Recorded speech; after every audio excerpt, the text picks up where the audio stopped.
என் குலதெய்வம் அருள்மிகு உலக மாதா ஸ்ரீ அங்காளேஸ்வரி அம்மனை வணங்கி, என்னை பெற்ற தாய் தந்தையரை வணங்கி, இந்த உலகை ஆளும் நாயகர்கள் 9 நவக்கிரக பகவான்களை வணங்கி, சோதிடத்தினுடைய தந்தை பரகாசுர முனிவர் பகவானை வணங்கி, இந்த சோதிடத்திலே மாபெரும் மேதைகளாக இருக்கக்கூடிய இந்த சோதிட மேதைகளை வணங்கி, சோதிட ஜாம்பவான்களை வணங்கி, எனக்கு தெரிந்த சில சோதிட கருத்துக்களை உங்களோடு பகிர்ந்து கொள்ள வருகிறேன்.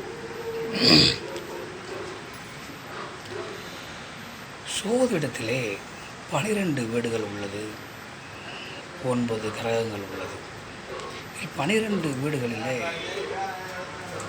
சுப வீடுகள், பாவ வீடுகள் என சில வீடுகள் உள்ளது. முதலிலே அந்த சுப வீடுகளை நாம் தெரிந்து கொள்வோம், பின்பு பாவ வீடுகளை நாம் தெரிந்து கொள்வோம். சுப வீடுகள் என்பது துலாம் வீடு,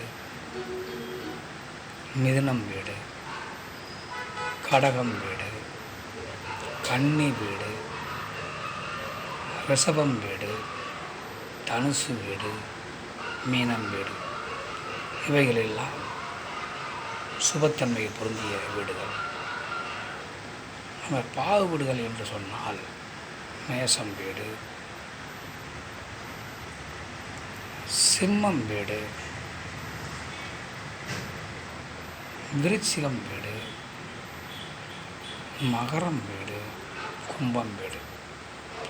அதே போன்று கிரகங்களும் பாவ கிரகங்கள், சுப கிரகங்கள் என கிரகங்கள் உள்ளது. இதில் குரு பகவான் முழு சுபர், முழுமையான சுபத்தன்மை கொண்டவர்.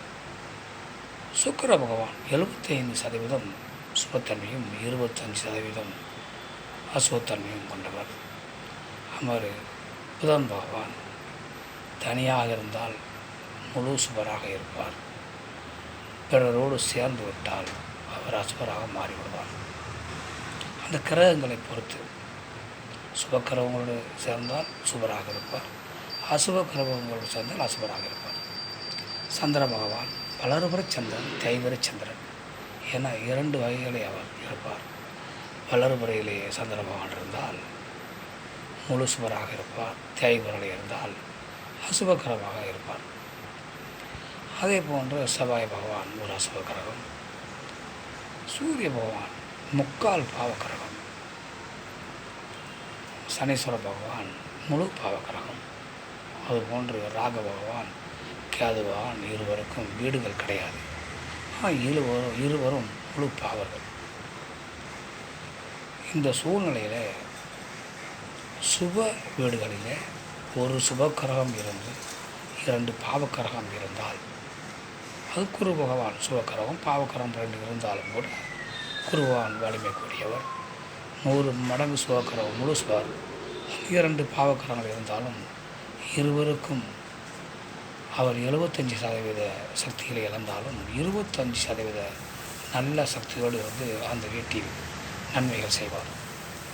அதே நேரம் அசுப வீடுகளில் குருவான் இருந்து 2 பாவக்கிரகங்கள் இருந்தாலும் அவர்களுக்கு சக்திகளை பிரித்து கொடுத்து குறிப்பிட்ட சக்திகள் நல்ல சக்தியாக அந்த இடத்தின் பலனை அந்த கிரகம் அந்த சாதகருக்கு செய்யும்.